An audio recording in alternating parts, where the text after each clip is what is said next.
Hello and welcome to the Motivational Mindset with me, Richard Knight from Switch Motivation. This week I've been chatting to Martin Haag, ex-England and Bath rugby player and now business coach and mentor. Enjoy. My name's Martin Haag. My background is in sort of professional sport. I was in the heyday at Bath. I played rugby for Bath in England, won multiple trophies. And then in 2001, I transitioned into coaching.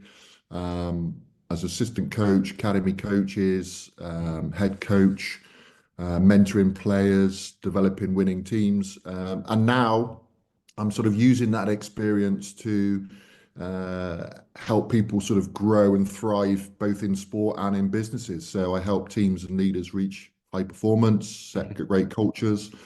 And I'm sort of really passionate about leadership culture and developing people to grow. But I also work for Southwest Business Finance, which is another little aim, which is around finding clients the right financial solutions. So, you know, what are their wants, what are their needs around funding for their businesses and property developments and that sort of thing. So a number of different things. And so that's a little bit about sort of who I am really. And I've had a long journey in playing to coaching and now as I said, try and apply those lessons in business and leadership coaching, trying to help teams find a winning mindset, improving communication, developing sort of a strong culture. And it's about, for me, it's about understanding people and fostering that collaboration and finding ways to hopefully maximize their potential or at least, put them on the right path. And Yeah.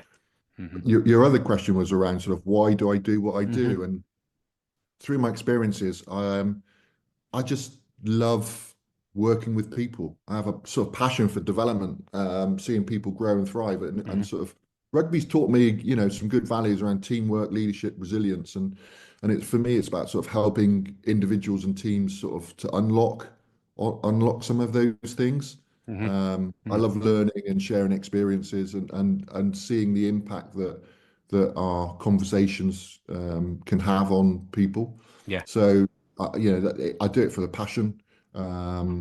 It's not my driver isn't, my motivation isn't money. I just love working with people and seeing them grow. That's fantastic. So if we sort of go back to when you started playing rugby then, because it's really interesting your sort of career and where you've moved to things and how that's changed from sort of the individual focus on what gives you what gave you energy to get in and play rugby. Because just as a sort of a bit of information for those people who are not au fait from a rugby point of view, pre-1995, the game of rugby was amateur. So therefore, you came into playing rugby at various levels, but it was the great amateur game, gentleman's game, an amateur game. You don't get paid for this. We do it for the love. Was that where you sort of started out playing rugby? Yeah, absolutely. So I grew up in Cornwall. My father worked for British Rail Hotels and he was a head chef, and we moved to Cornwall when I was 4. And that's how I sort of got into rugby, really, because in those days there wasn't a lot of football around in St Ives. So I took up rugby at age 7 and played for the fun of it, and became half decent. Was I the best player? No, not at all. But definitely had a strong mindset. I wanted to win, even if I was playing with my brother. We used to play with a pair of rolled up socks in our bedroom, and he was a couple of years older than me. So that sort of taught me resilience, but we would play as if we were, the All Blacks or England or whatever, and play against each other, rugby. And my mum often would come up the stairs and go like, "What are you doing?" Because the floorboards are going up and down and that sort of thing. And just played for the love of it. But there was a desire to, to do well. And just along the way, I got picked up. So a number of clubs that were looking at me when I sort of got to 18. I played for the county, which was a great experience, playing in front of 20,000 mad Cornish people in Redruth, and got spotted on the old Rugby Special, which is a very old program going back a long time ago. And so got caught with a club, and Bath were one of those, and said, "Look, would you like to come to Bath?" And it was never. I was looking back and reflecting. It's really interesting coming on this pod, actually, just reflecting on my journey. Is I don't know if I ever wanted to be the best, but I wanted to try to be the best. Hmm. In the fact that I thought I wanted to challenge myself. It was a great opportunity. I loved rugby. I remember watching Bath on the TV and they just won the trophy. I suppose it's a bit like watching Man City or Liverpool or Man Yeah. United in the days when they're winning everything, going, oh, I'd love to play for them. And so it was, as I said, even back then, and as you mentioned, it was never a financial decision. Hmm. I had the opportunity to go to Harlequins in London, and financially, maybe if I, if buts and maybes, that would have been more of a financial decision rather than a rugby decision. But I went to Bath because it was a rugby decision, and absolutely have loved my time in rugby in Bath. The people I've met, not just in Bath, but all over the world Hmm. as well. So certainly that love comes out quite strongly, I think, in my journey, and I love what I do, and it's tough, but it's rewarding at the same time. Yeah, yeah, absolutely. Sounds very, very similar. I've got a brother who's 3 years older than me, and we used to do exactly the same thing in our house as well. He's way bigger than me as well, so yeah, Challenging. it taught me that I had to yeah, you have to, and that's what I love about the game of rugby, and I'm sure that people listening who are not involved in it, but it is a game for everybody. It is a game Yeah. across all sizes and everything like that, and that I think is from a motivational point of view enables people to see and step up to challenges that are there on a rugby field, but then that also sort of moves across into the rest of your life as well. You're up against people who are not the same, who are not on a level playing field with you. They have something else above you, a different skill set or something like that, and you're going to be against those sort of people in whatever you do. So I think Mm. that rugby piece, the metaphor for life and all of that sort of thing, it is absolutely fantastic. And so how did, when you got to 1995 and somebody started saying, well, here's some money to play the game you love, did that change your mindset in terms of keeping yourself going? Was it a similar sort of thing, still for Um, the love of the rugby? yeah, that's an interesting question because I get asked that quite a lot. And Hmm. actually, um, it took it. I took the opportunity. I was doing management accountancy at the time, got halfway through the exams, and then the game went professional and decided to go, right, I'm not going to do my exams. I'm going to, go professional rugby. Don't know where it's going to take me, but Hmm. yeah, doing something I love to then, doing it every Hmm. day. I thought, oh, what a fantastic opportunity. I have to say though, my performance was not at the level it was from before, because suddenly we used to train 2 nights a week and play on a Saturday, and when you got to a Saturday, you're running out in front of 5, 10,000 people, and you're like so looking forward to a game. You haven't seen the lads for a few days and all that good stuff. You've not overtrained, and then suddenly we're in this situation where, from Sunday it's professional. And so Monday morning you turn up, you trained every day. And when you got to a weekend, you were pretty knackered. And the bit of the love did disappear. Hmm. It took a while to understand, our responsibilities and how to get the best out of myself as well as others during that time, because none of us had really been in that situation before, Hmm. even the coaches, even the support staff. So it definitely took a bit of gloss off it. But once you get your head around it, understand what you need to be doing, and that's the learning. You fail sometimes, and you reflect and go, right, okay, what would I change, or how am I going to change? And that's the learning that comes out of it. So it did take a while, to be fair. But even in that time, the dark times when I wasn't playing particularly well, I still loved rugby and I still Hmm. wanted to play and I still wanted to play at my best. And then you come out the other side, because if you're resilient enough and you understand how you're supposed to be your preparation, and if your motivation is there, Hmm. you will come out the other side. Hmm. A lot of people talk to me about learning, and I go, well, you can read a book and get loads of knowledge. That's not learning. It's how do you then sort of reflect on that and then action on it. So I talk a lot about that with people in businesses, and in sport, because everyone says, "Oh yeah, I came out of a seminar or workshop and I learned this." I go, "Well, you haven't learned it yet because we haven't seen the habit, we haven't seen the change." Do you know what Yeah, I yeah, mean? So yeah, yeah. Mm. so yeah, so it's a really interesting time going from purely Mm. amateur to professional, and it did have its ups and downs. But I have to say, by the end, it had way more ups and downs. Yeah, yeah, absolutely. That's fantastic. And so going on and playing to the next level then. So you're individually keeping yourself motivated. You got through that sort of bumpy bit in terms of, well, here's some money and okay, I've got a slight, resilience is picked up. Then you went into the England side of things. So you actually played for England. Fantastic opportunity. How does that feel? From a motivational point of view, does it give you more of a kick, even more energy, or is it more responsibility on your shoulders? And oh my lord, how do I step up and stay at that level? Um, it didn't give me any more motivation. Right. Uh, Okay. but what it did do, and I think this is the key around motivation, is like, how do you motivate yourself? So for me, it's understanding what my goals are, like, Okay. Yeah. knowing why I'm doing it. I'm doing it because obviously I'm trying to be the best. I'm going to push myself and challenge myself, but Hmm. also, yeah, you want to play for England. That's a why. That's a dream that most kids will have. So for me, often it's an interesting one, isn't it? Motivation, because some days we wake up feeling on fire and ready to go for it, and other times, you know, it feels like an uphill battle. Mm. So for me, we all go through that. But Mm. for motivation playing for England didn't give me any more motivation. It Okay. was like, okay, tick, there's a goal of mine.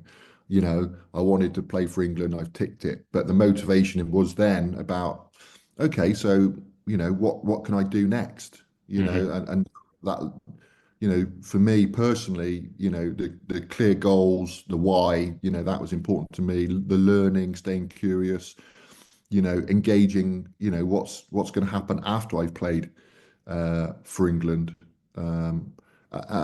and sort of surrounding myself with people who, like-minded, who are driven, Hmm. reflecting on past success as well, but always thinking around, like, looking forward as well for me. Hmm. So playing for England was a fantastic achievement, but it was then, okay, tick, loved it. I mean, it's on your CV.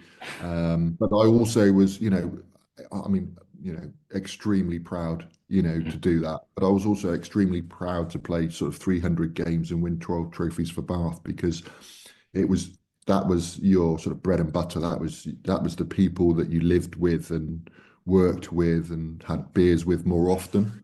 Yeah. So playing for Yeah. England has different challenges because you're playing with people that you don't particularly know. Hmm. Uh, Yeah. and, Yeah. sorry, go on. No, no, no. It's an interesting one, isn't it? Because of that idea that you're getting to that elite level, you're getting to the top of the game, yet you are in a totally different setup, different coaches, different players, different ways of doing things to everything else that you're used to.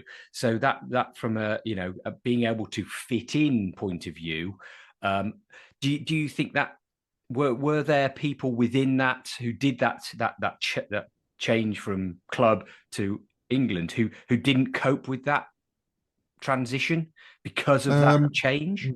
yeah, I think they probably were, but I probably don't remember who they were. But I'm Hmm. sure there were. It's tough, isn't it? Mm. And people say, performing at that highest level, it's not just about talent. It's not just about working harder than everyone else. It's about mindset. It's about Hmm. preparation. It's about Hmm. resilience. Hmm. Throughout my career and even to this day, it's handling setbacks, whether you're being sacked or whether, you're being dropped, Hmm. and if you're dropped in rugby, especially if you're playing for England, it's normally on the back page of the paper. So it's not, do you know what I mean? It's in the limelight, and that sort of teaches you, how to had to come back as well. Hmm. So yeah, it's never easy, and it's the same with businesses. If you're performing at the highest level and you're a leader of a Mm. multinational company or even a small little company, startup, whatever, it's not easy. People think, Mm. oh yeah, even now you have pundits on the TV in rugby who say, oh well, we need to change this and we need to change that, but without actually knowing the environment or the constraints. So Mm. it's easy to look from the outside in and go, oh, well, they're not playing very well, but you don't know why they're not playing very well, or so it's a really interesting one. Yeah, yeah. And when you then moving sort of away from Bath itself, the rugby club that you'd been playing for quite a while, was that one of those sort of those bigger setbacks when you weren't required within that setup anymore? Did that have a big impact on Absolutely, you, or because did you see it coming? If you see what I mean. um, no, I think the biggest challenge for me was, do I want to go and play for another club, Hmm. given the fact that I had 14 years at Bath, or do I want to do something different? And I had the opportunity to go into coaching, um, and so I chose that route. I did play part-time for the Cornish Pirates, Hmm. but mainly it was in the academy, and I started my coaching career back in sort of 2001. And as I said, I could have carried on playing. I was, I think, 34 at the time.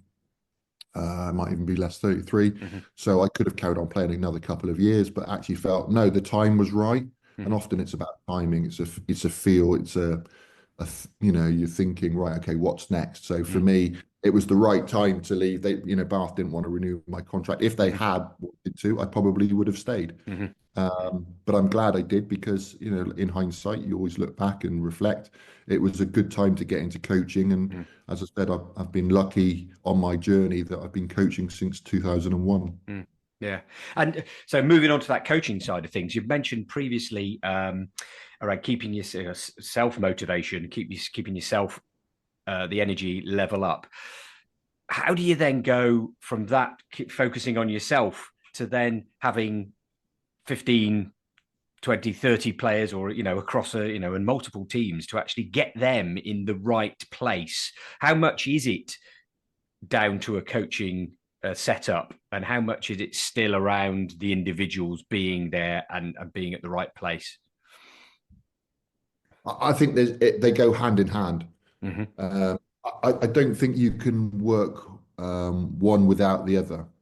And what I mean by that is that if you have a very talented person at work or in sport, individually they're brilliant. If they're not in the right environment, they're not going to perform.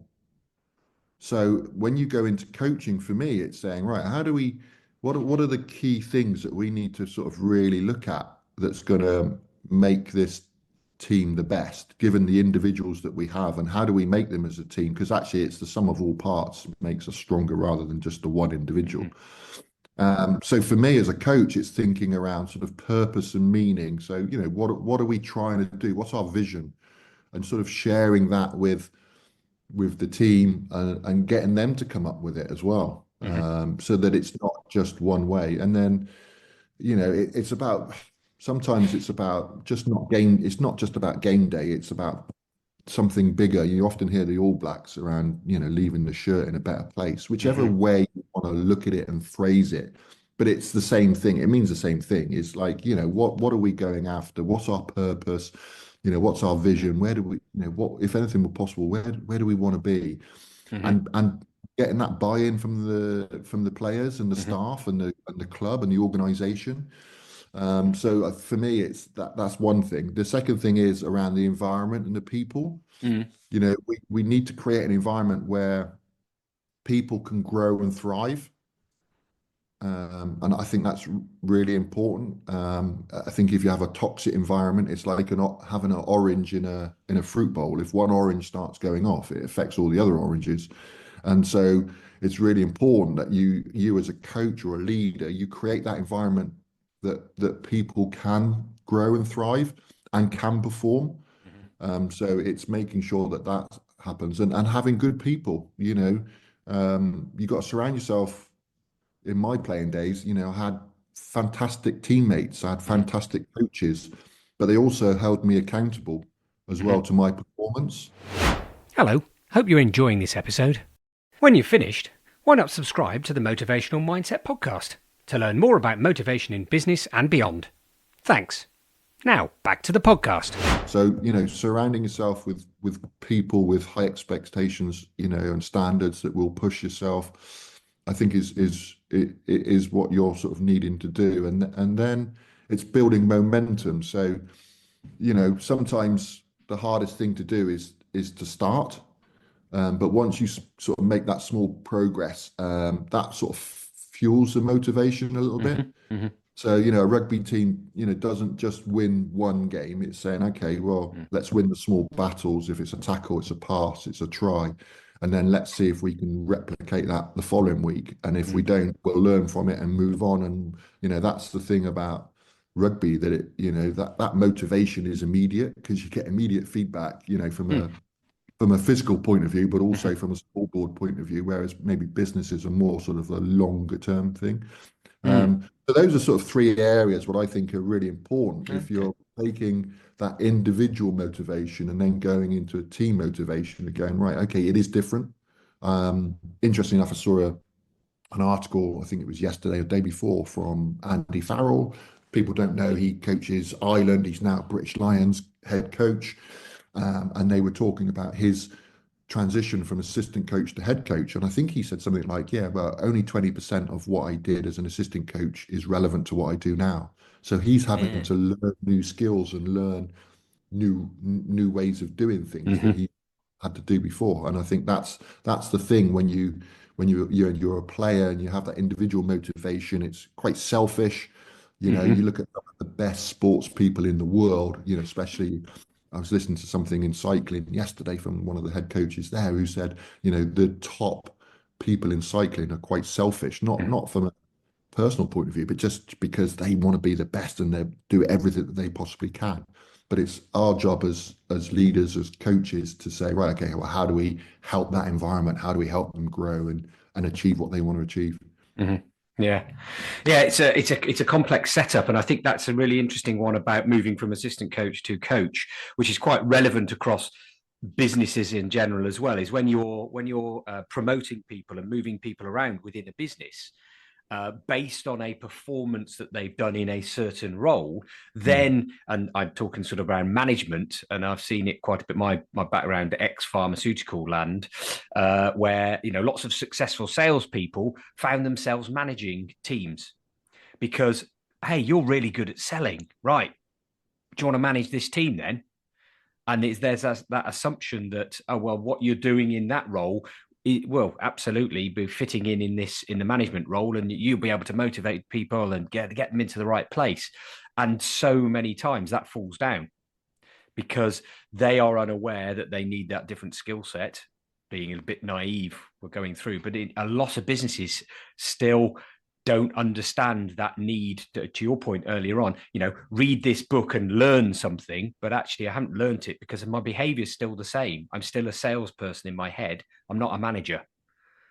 That's a really interesting sort of a connection between the two that you talk about there. Do you see that often Absolutely. in with businesses you work with? Yeah, yes, we do, and you're absolutely right. Someone is brilliant at their job, they might be technically bright or they're salespeople, and you're right, they get promoted into a position where they don't have the skill set necessarily, which is I think is okay if we help and support and challenge what they do and they're self-aware enough and the company or the Mm. organization is willing to spend some money to help them in that environment. But often, yeah, you take somebody away from what they're brilliant at, and you put them in a position where you go, oh, they're not performing. Well, there's a reason for that, Mhm. because they don't have necessarily the skill set or understanding of what it really is to be, the people side of things as well. So we definitely see that, um, quite a lot. Yeah, yeah, absolutely.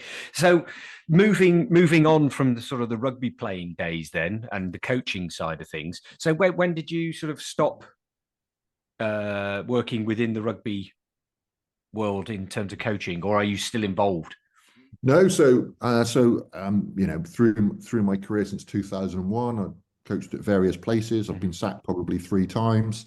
I went into I had sort of 18 months coaching in France, using a new language and Hmm.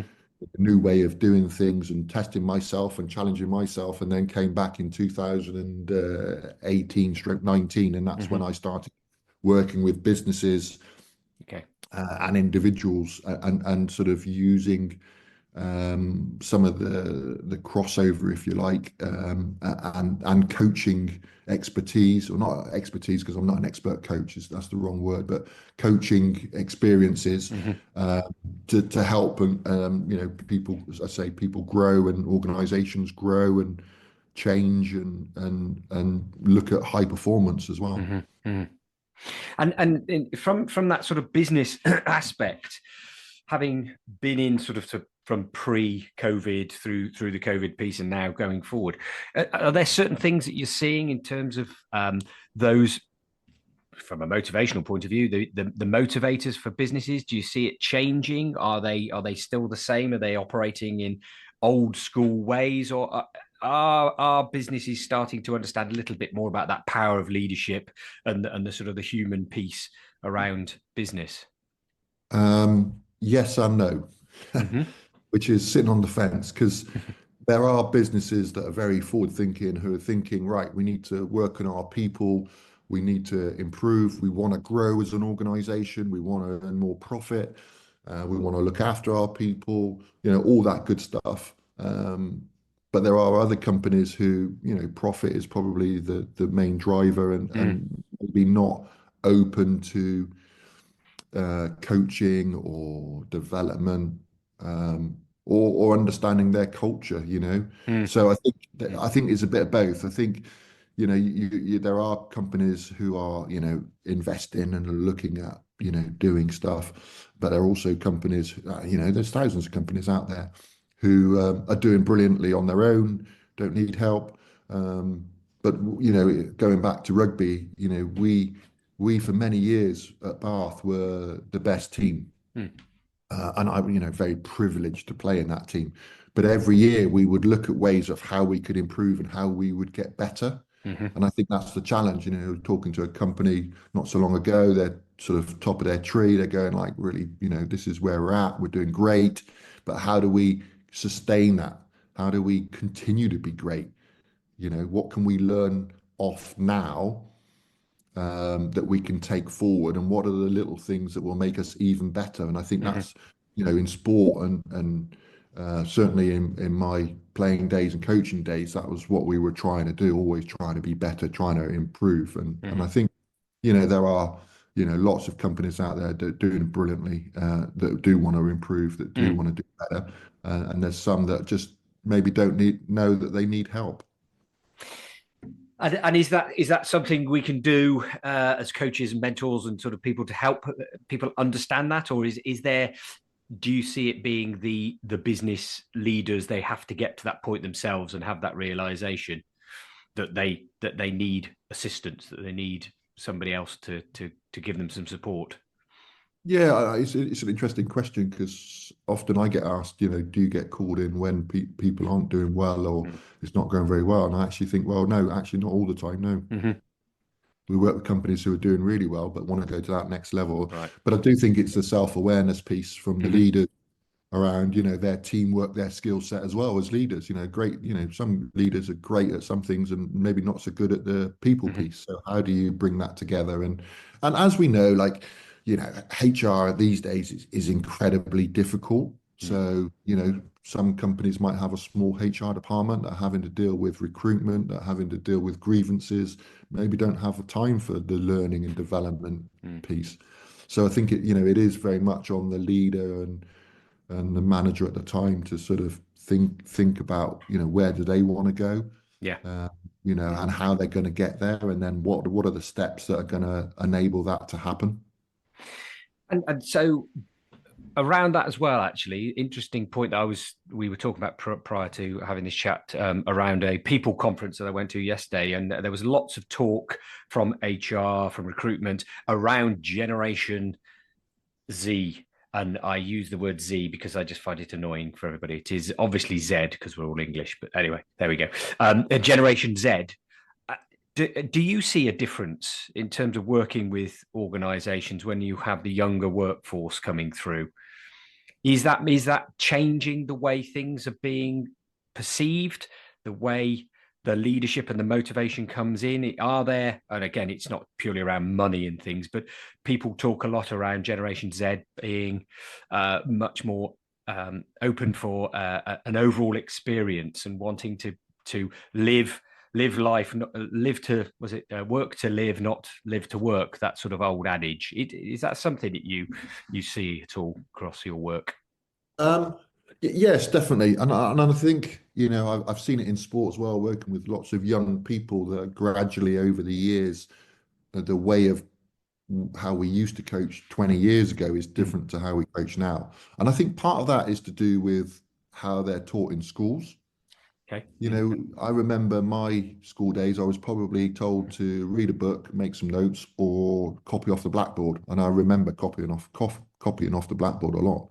Um, but now, when you go into schools and you see teachers, there's more of a conversation,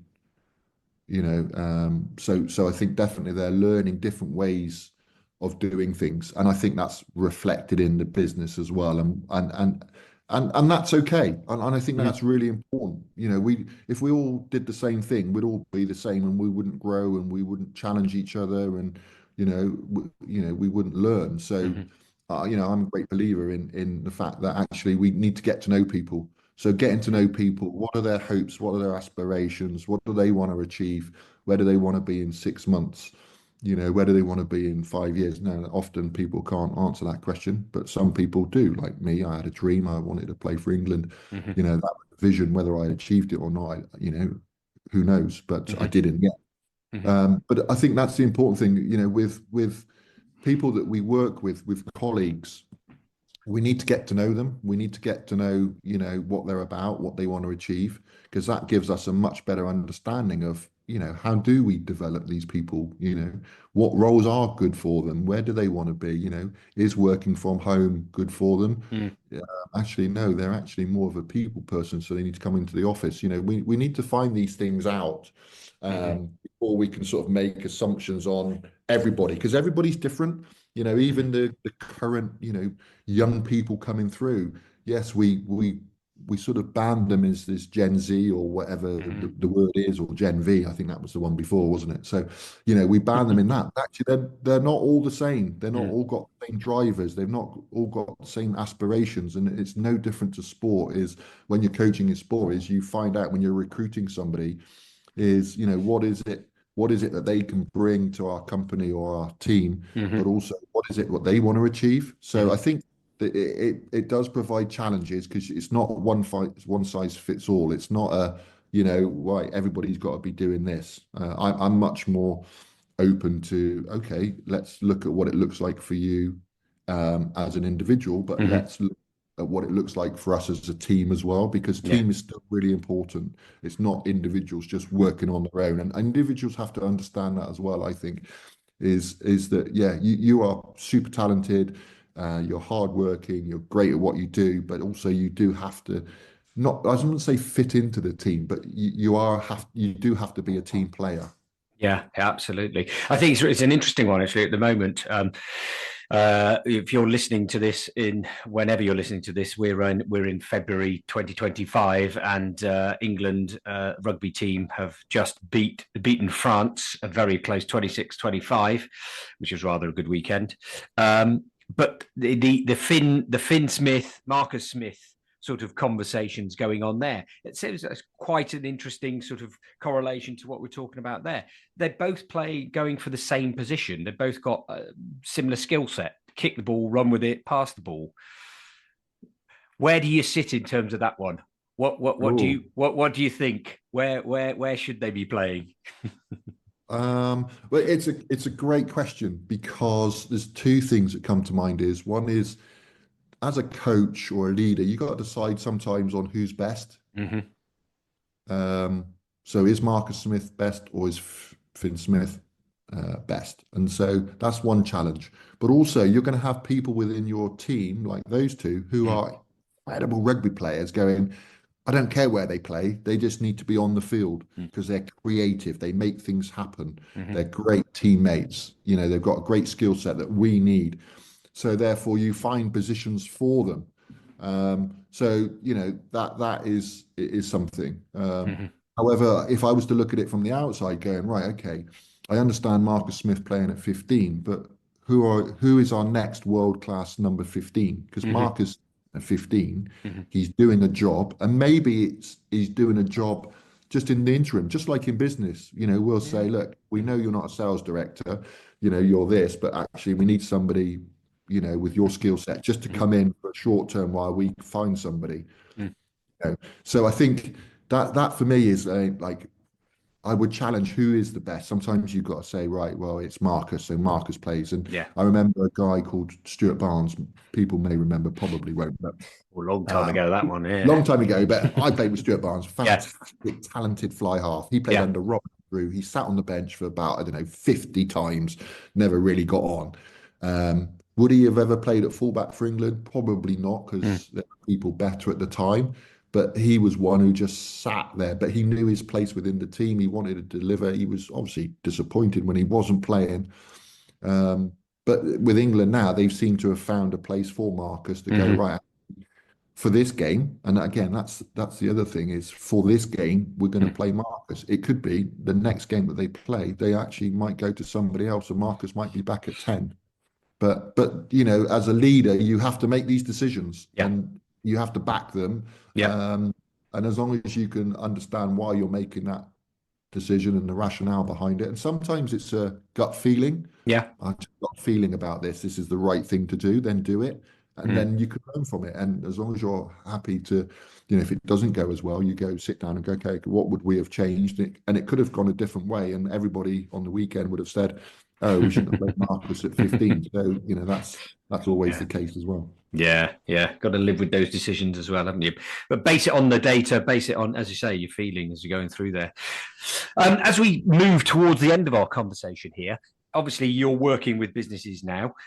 What does that sort of work look like? How do you work with businesses? And if our listeners want to get in touch, what's the best way of them sort of connecting with you and having conversations? Yeah, so we work with businesses to develop teams, organization, and individuals to be more effective, to Mhm. grow.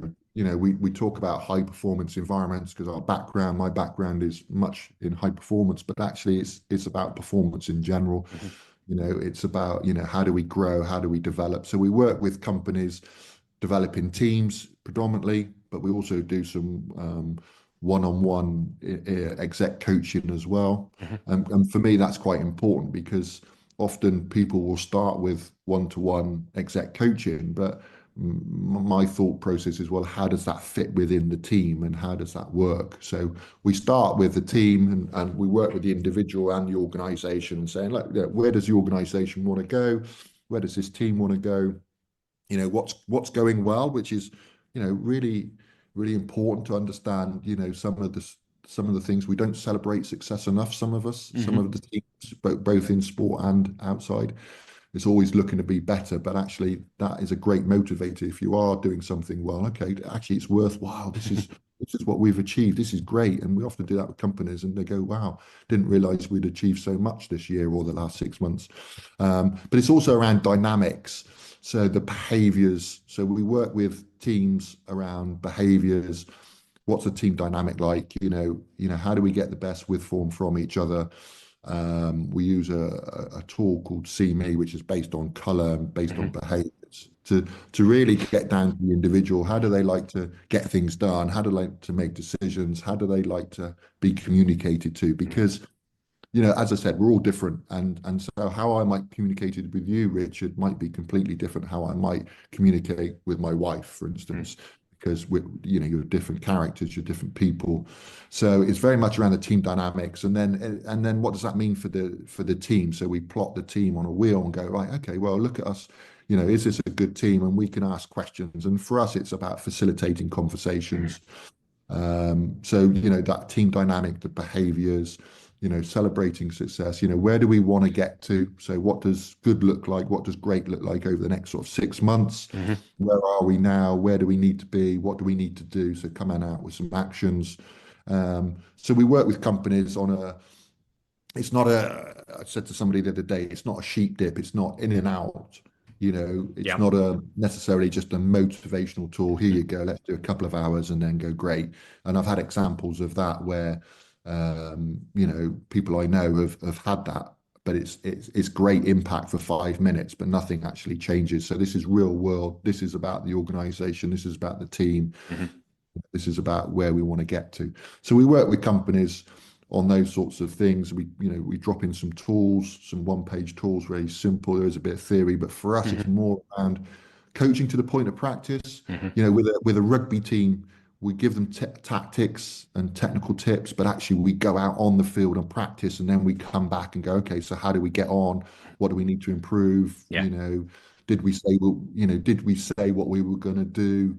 We actually did, and that sort of thing. So for us, that's really important. Is saying, look, it's going out there, trying stuff. This is what we said we were going to do. So coming out with an action plan. How did we get on? So we come back after 30, 60, 90 days and work with companies over this sort of period to see the change and the performance and all that good stuff. Great, fantastic. And how are you available to speak to on or contact via LinkedIn, or what's the best way of sort of finding out what you do? Yeah, absolutely. You can find me on LinkedIn. Please come and connect, or you can reach out at haagmentoring@outlook.com. So send me an email, which is haagmentoring@outlook.com. Great. Or find me at transition15.com. So there's 3 ways you can find me there. Brilliant, great. Yeah, it's really interesting. I love the sporting analogy from when it comes to transition into business, around the fact that when you're playing a sport or you're doing anything at the sporting level, you're practicing 90% of the time and then you're performing for 10%. And in business, it tends to be the other way around. You're doing everything 90% of the time, and then somebody says, "Oh, by the way, why don't you practice something else for 10% of the time?" Yeah. The imbalance there is always interesting. More difficult perhaps from the way things are set up, but it's I love listening to how that high performance in sport can be taken and put into the business environment. So thanks very much for that today, Martin. Before you go, I ask my guests, and I say it every time, I know there's multiple things around motivation and staying motivated or boosting motivation. It's not just one thing, but if there was one top tip that you could leave our listeners with, what would it be around keeping themselves energized and motivated as they go through their careers? One thing. Does it have to be one? No, it doesn't have to be. Okay. I'll snapshot really quickly. I would suggest the way to sort of maintain and boost motivation for me, this is what's worked for me, is understanding a strong why. What are you doing, what you're doing, why are you doing it? Set small sort of achievable goals, build momentum, surround yourself with positive people and influences, keep learning, growing, take ownership, be accountable for the way that you sort of your own mindset and approach. And it's those daily, we talk about intent, but what do you need to pay attention to? Controlling your attention on a daily basis. It gives you energy, makes decisions, and ultimately your results. So what are you focused on? What's your critical outcome for that day? And celebrate small wins, acknowledge the progress that you make along the way. And often, we have this habit of, well, I'm not very good at this and I'm not very good at that. And so my conversations are, well, what are you good at? What are your strengths?